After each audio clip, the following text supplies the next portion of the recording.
No programa de hoje, nós viemos até o Rio de Janeiro para contar a história de uma mulher incrível. Ela descobriu que o seu grande dom é ser mãe. Hoje ela tem 47 filhos adotivos e 4 filhos biológicos. A história dela é incrível, fantástica, porém teve consequências e também muitos milagres. Vocês vão conferir agora a história completa de Flor de Lis, que virou filme.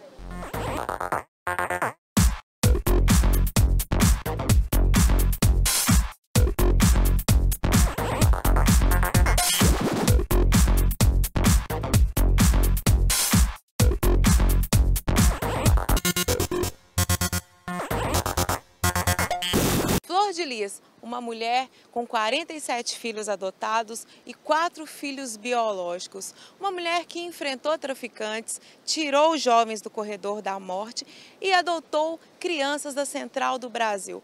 Todos com uma história fantástica. Confira agora como tudo começou. Flor de Lis aqui no Atitude, uma das maiores mães do Brasil, e ela vai contar agora por quê. Tudo bem? Tudo.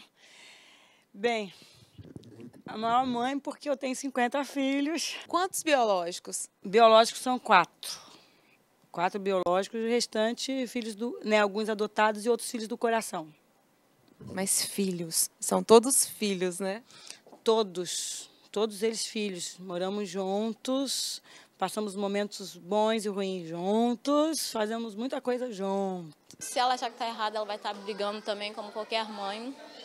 Mas eu sei que no final ela está sempre com a razão. Nem que eu bato o pé, mas ela está sempre com a razão e eu tô com ela. Flor, vamos contar a sua história. Não dá tempo para poder falar tudo, mas conta um pouquinho como tudo começou. Eu fui criada numa favela do Jacarezinho, a segunda maior favela da América Latina. E aí na favela eu presenciei muita coisa ruim, muitos meninos morrendo, vítimas do tráfico de drogas. Quando eu me tornei adulta, eu decidi fazer alguma coisa. Eu decidi sair no meio deles de madrugada e mostrar para eles e pregar para eles que Jesus é a dose mais forte. E à medida em que eu continuei indo, fazendo isso, as pessoas começaram a acreditar, né, naquilo que eu estava fazendo, e muitas mães começaram a me procurar para pedirem ajuda para os seus filhos. Até que uma mãe chegou pedindo ajuda, não para os filhos, mas essa mãe veio pedindo ajuda, oração para ela, porque o filho dela tinha sido levado embora pelo tráfico de drogas. Eles comentavam em casa. Falavam. Tanto que 5 adolescentes decidiram vir morar comigo. Quando essa mãe chegou para pedir ajuda, né, eu decidi fazer alguma coisa além de orar. Porque orar é ter atitude. Não adianta você orar e cruzar os braços. Você tem que orar e agir. E eu fui atrás desse menino.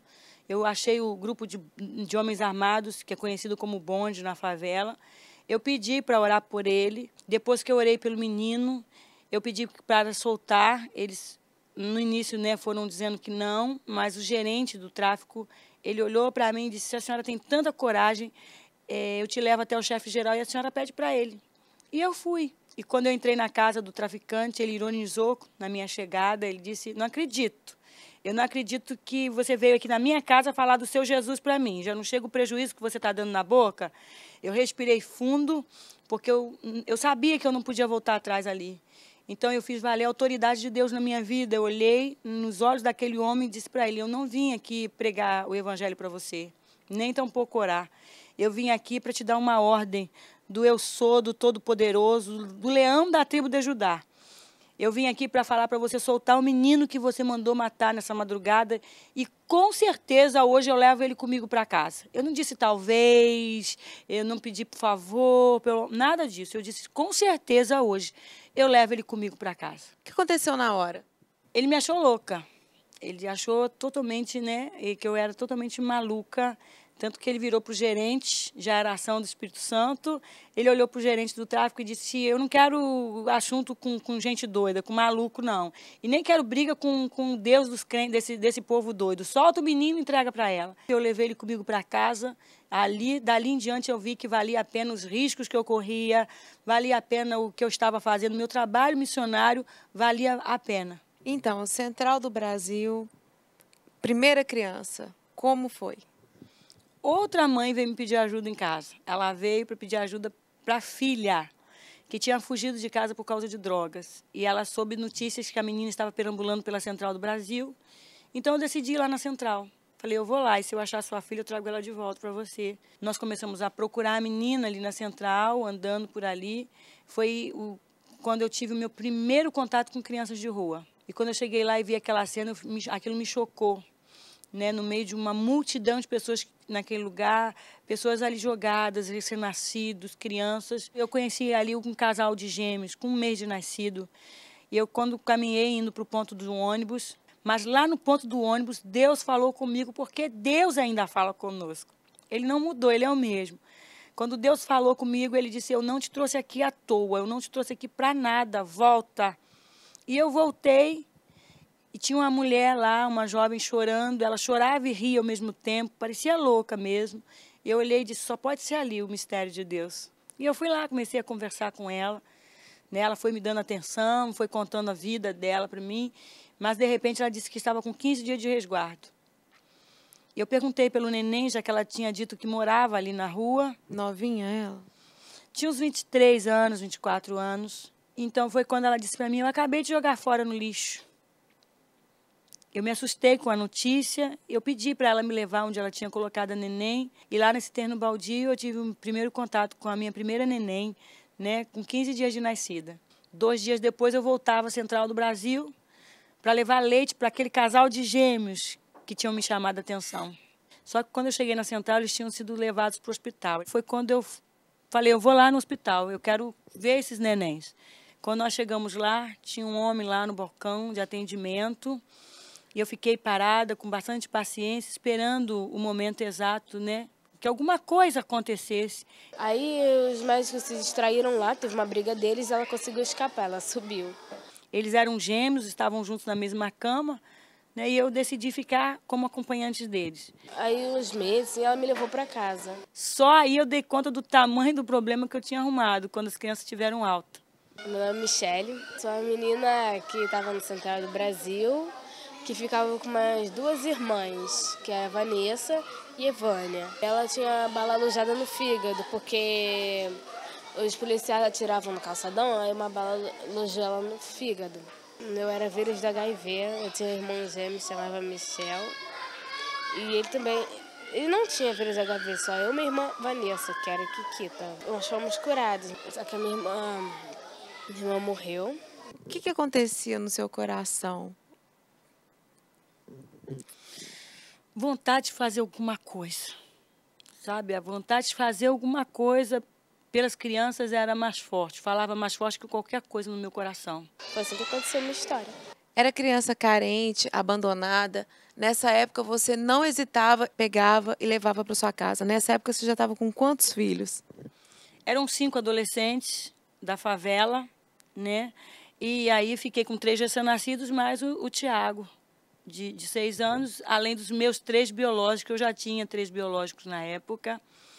E ali eu tomei uma decisão com Jesus. Eu disse, não faço mais evangelismo da madrugada, Jesus. Só que quando Deus tem algo a fazer, Dani, através da sua vida, não adianta você tentar fugir dos planos de Deus. Eles vão sempre, né, falar mais alto, eles prevalecem. Foi quando, numa madrugada, eu fui acordada por um barulho. Eu acordei para ver o que estava acontecendo na minha porta. E quando eu abri a janela, do lado de fora tinha um monte de criança. Um garotinho deu tchau com a mão e disse, oi, tia, você lembra da gente? Nós somos lá da Central do Brasil. Eu disse, lembro, voltem para lá.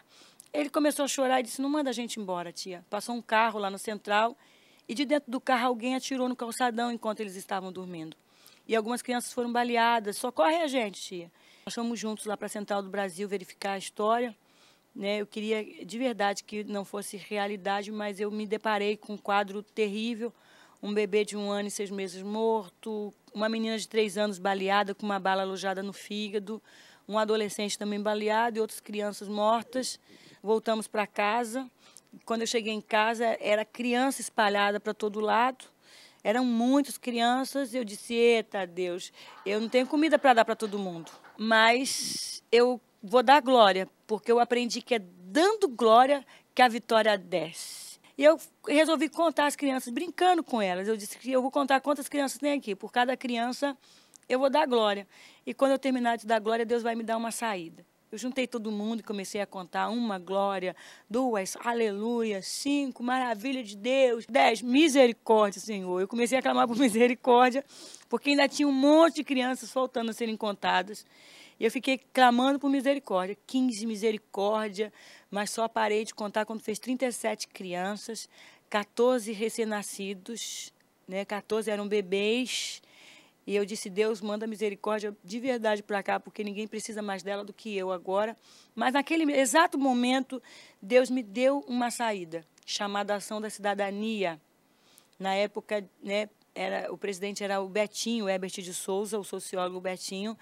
E eu fui para lá. Ele achou tudo muito maluco, a história, mas decidiu me ajudar. Ele acionou um canal de televisão para pedir ajuda para mim. E a entrevista foi feita, eles colocaram no ar. Após assistir uma reportagem no RJTV, eu me interessei por aquela história, anotei um número de telefone que aparecia nas imagens e procurei na semana seguinte e comecei, juntamente com meu irmão, a fazer toda semana um pequeno depósito na conta dela.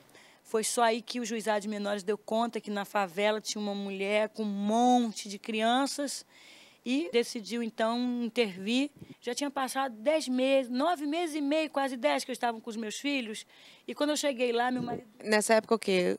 Uns 37 filhos? 37. Quando eu cheguei lá, né, o juiz nos recebeu.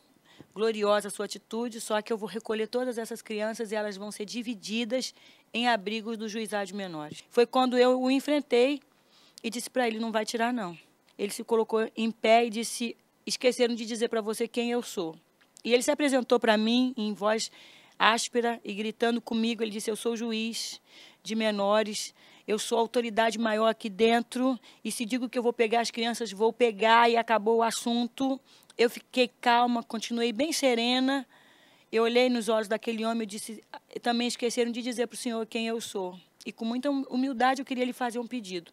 E ele disse, peça, o que é que você quer? Eu disse, eu quero também me apresentar para o senhor. Como ele estava em pé, eu pedi também para ficar em pé. Ele autorizou.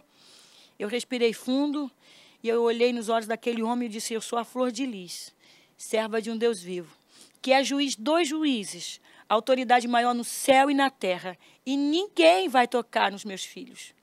A reação dele foi olhar e dizer, só podia ser crente. Eu disse, glória a Deus. Ele deu outro tapa na mesa e disse, ô povo miserável, esse povo. Não tem nem aonde caírem mortos, mas quando olham para a gente, olham de nariz empinados como se fossem donos do mundo. Eu olhei de volta para ele e disse, o crente tem nariz empinado porque o crente anda olhando para o alto, porque é do alto que veio o socorro do crente. Quem anda olhando para o chão é cavalo do diabo. Só que por causa disso eu recebi um mandato de prisão por desacato à autoridade, busca e apreensão de todos os meus filhos. Antes que a polícia chegasse na minha casa, antes que os comissários do juizado chegassem na minha casa, alguém me emprestou uma casa no bairro de Irajá. Fiquei lá nesse lugar 4 meses, escondida. Esse fato de ter que mudar de um lugar para o outro, fugido, isso atrapalhou demais, entendeu? Mexeu com o meu psicológico, entendeu? Começou a atrapalhar na escola. Quando eles me acharam, né, eu tive que dormir na rua, para não perder os meus filhos, eu dormi na rua com todos eles. Mas, Dani, com toda esse sofrimento, essa luta toda, nós éramos felizes. Eu fui me acostumando, entendeu? Eu fui conseguindo vencer. Um dia eu estava lendo o jornal e vi uma matéria que dizia que Flor de Lis estava sendo procurada pela polícia, que o juiz havia expedido uma ordem de prisão contra ela. Fiquei assustado com aquela informação e resolvi parar de depositar. Nas fugas, nós não passamos fome exatamente por causa dessa ajuda que ele depositava. E nessa hora, eu e meu marido, nós estávamos sozinhos, nós crianças, mas elas estão muito bem cuidadas. E como primeiro passo, pedimos um amigo em comum que conhecia o Dr. Ciro Darlan, que nos apresentasse a ele para que pudéssemos expor a ele a nossa intenção de auxiliar e fazer com que a casa funcionasse de uma maneira legal. Quando eu cheguei lá, o Dr. Ciro brincou comigo, ele disse, menina, você dá trabalho. E eu não posso sair daqui sem uma resposta, porque a imprensa está lá fora esperando uma resposta. Eu preciso fechar um acordo com você. Eu me levantei e dei a mão para ele e disse, está fechado o acordo. Por que você fez isso? Haviam 2 seguranças atrás do juiz, 2 homens posicionados como seguranças. E um daqueles homens, nesse instante, falou para mim, fecha o acordo, porque é o seu Deus que está nesse acordo. Eu não hesitei. Eu levantei e dei a mão ao juiz e disse para ele, está fechado o acordo, está feito. Ele disse, mas eu nem falei qual é o acordo. Eu disse, mas está feito. Quando eu voltei para sentar, meu marido, sem entender nada, olhou para mim, falando baixinho, ele disse, você está maluca? Como é que você fechou o acordo sem saber qual é o acordo? Ele disse, não, amor. Os seguranças atrás do juiz falaram que é Deus que está nesse negócio.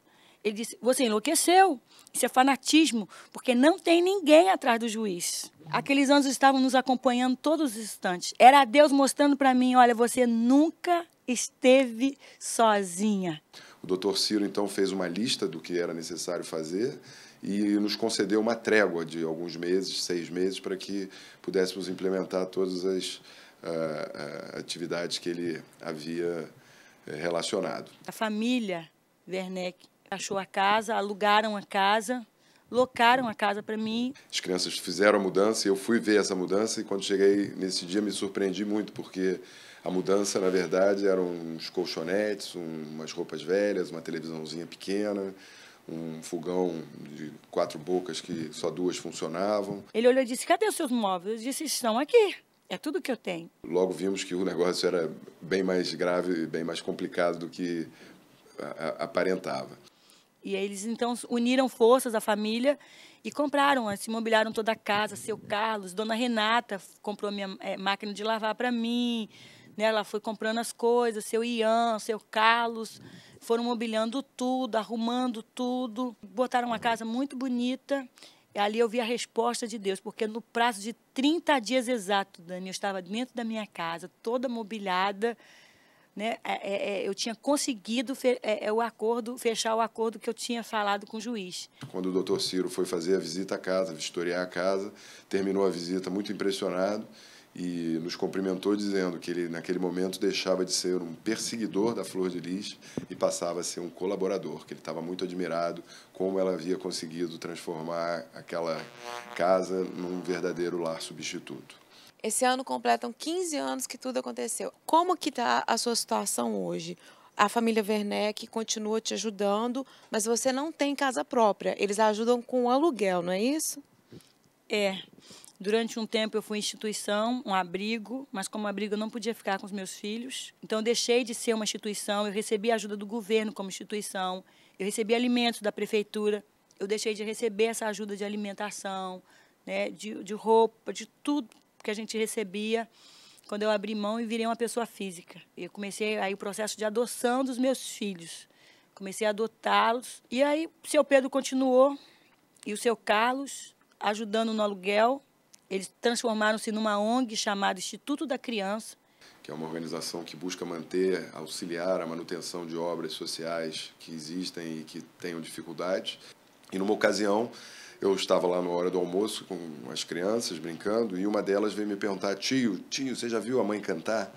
Eu falei, não, como é que ela canta? Deixa eu ver. Eu fiquei admirado de ver como era bonita a voz dela e poucos dias depois um amigo meu, que é produtor musical, se propôs a ajudar a confecção de um CD. Esse CD ficou pronto um ano depois, ficou lindo e foi a primeira ferramenta de trabalho em que a Flor pôde mostrar o seu lado de cantora gospel e divulgar o que ela vinha fazendo. Nós percebemos que havíamos encontrado um caminho para promover transformações sociais. E a partir do conhecimento da Flor, nós fomos encontrando outras obras sociais que precisavam de ajuda e que esse mesmo grupo que no início ajudava a Flor começou a se mobilizar também para essas outras ações.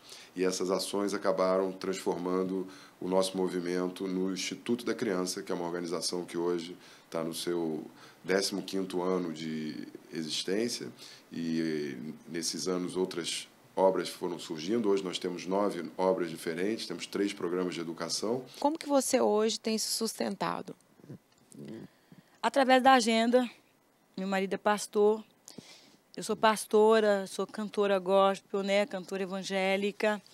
E através do nosso trabalho evangélico, os pastores fazem agenda para a gente. E através das agendas, da venda de material, eu tenho CDs gravados, estou no 4º CD. E através da venda do CD, meu marido tem DVD de mensagem, também. E com a venda desse material é que eu mantenho as crianças, compro roupa para elas, brinquedos, remédios, levo para passear. Gente, vocês não têm noção dos gastos que ela está falando. Ela está dizendo de uma maneira muito, como que eu vou dizer, tranquila. Mas veja agora na nossa tabela quanto que a Flor gasta por mês.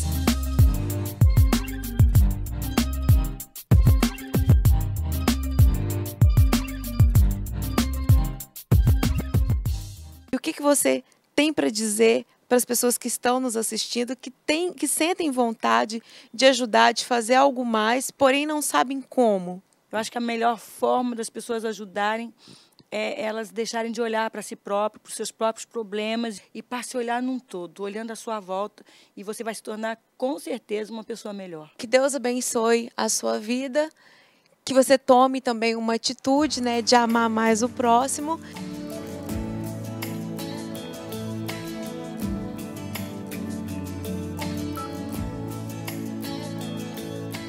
O Atitude vai para um breve intervalo, mas não saia daí porque a gente volta já.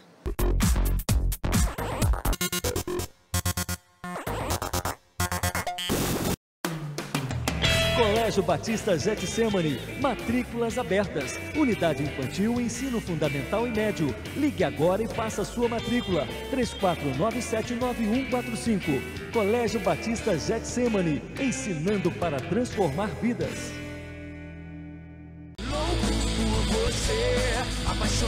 Seja você também mais um louco por Jesus. Adquira já o seu CD da banda Jó 42. Muita unção, muito pop e muito som. Jó 42, 31 3491 7676 ou peça pelo site www.getsemane.com.br. Apaixonado por você, desesperado pelo seu amor, Jesus.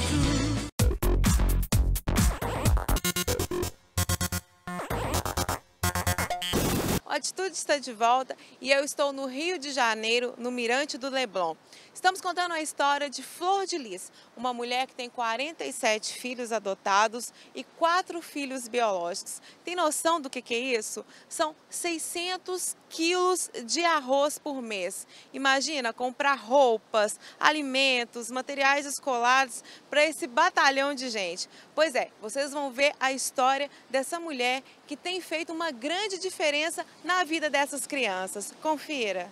Hoje eu não entendo porque uma mãe abre mão de um filho. Porque é tão bom ser mãe. Ser chamada de mãe é muito bom. E até hoje isso me emociona muito, né? Porque, assim, eu queria que muitas Flor de Lis nascessem, existissem, para que não existisse hoje criança na rua, criança sendo maltratada dentro de casa, até pelos próprios pais biológicos. Fui morar com a minha mãe Flor, eu tinha ia fazer 13 anos. Antes disso eu morava num colégio interno e tinha que sair, provavelmente voltaria para casa da minha mãe, onde eu não queria, que era minha mãe biológica, porque já tinham ocorrido vários problemas com padrastos, familiares e etc. E a Flor de Lis rapidamente se interessou, como sempre, e mandou me buscar. A minha mãe, no começo, ela ia dar o meu irmão mais velho, que é o Paulo Roberto. E quando ela foi entregar o meu irmão mais velho para minha mãe, ela levou eu e mais um irmão meu. No começo, confesso que foi meio difícil, meio complicada. Com o passar do tempo, fui gostando. Depois minha mãe faleceu de câncer. Por um lado foi bom, porque se ela não tivesse me entregado, hoje eu não estaria aqui, não conheceria essas pessoas maravilhosas que eu tenho, que são meus irmãos, tenho orgulho de falar da minha família. Eu vim morar aqui porque minha mãe morreu e meu pai não teve condições de ficar comigo porque ele trabalhava. No princípio eu era meio tímida, aí eu fui me acostumando e fiquei.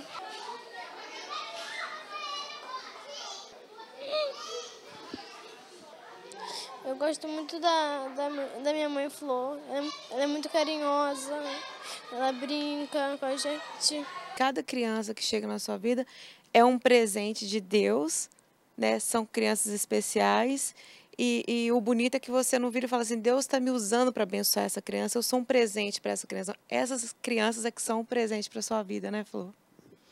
Elas são. Eu recebo muito mais dos meus filhos do que eu dou para eles. sabe? Cada carinho, cada hora que eles abrem a boca e me chamam de mãe, os recém, né, aqueles que chegam, né, quando eles conseguem abrir a boca e me chamar de mãe, quando eles entram no meu quarto e dizem, eu posso te chamar de mãe?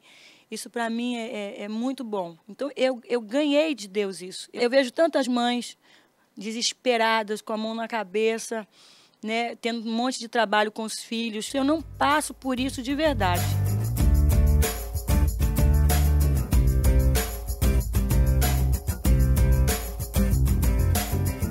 E eu descobri que é um sentimento chamado gratidão. Minha vida hoje é ela, minha mãe. Eu estou feliz de estar morando com ela. Eu gosto muito da minha mãe Flor. Ela é muito carinhosa, ela brinca com a gente. Quero aí poder somar com a minha mãe, poder ajudar ela. Eu ter mais condições de poder ajudar não só ela, mas meus irmãos. Um dia eu vou poder passar para os meus filhos e dizer que a minha família é uma família muito unida, que eu gosto de todos, amo todos. E eles sabem, eles entendem, né, que eu vivo em função deles, eu vivo para eles. Explain the mysteries of life. Some say I just can't believe it. But I know that one day we will gather at the crystal throne. All these years we're finally home. Nosso programa está terminando e eu espero que essa matéria tenha tocado o seu coração. É com essa motivação que eu, o Colégio Batista Getsemane e a Igreja Batista Getsemane estamos adotando essa causa. Dia 24 de dezembro, nós vamos estar voltando aqui no Rio de Janeiro, vamos até a Casa da Flor de Lis, que fica em Niterói, levar presentes para essas crianças, vamos levar aquilo que Deus colocar no coração dos membros da igreja, de pessoas do colégio e de quem quiser contribuir. Se você sentiu vontade de ajudar, você pode entrar em contato com a nossa produção ou então ligar no telefone que está aparecendo aqui na tela. A sua ajuda vai ser muito bem-vinda e eu tenho certeza que você vai fazer a alegria dessas crianças. Semana que vem eu estou de volta com o Programa Atitude, mas ele continua no site. É só você acessar programaatitude.com.br e tem também o nosso shopping, getsemaneshop.com.br. Um ótimo final de semana, que Deus abençoe sua vida.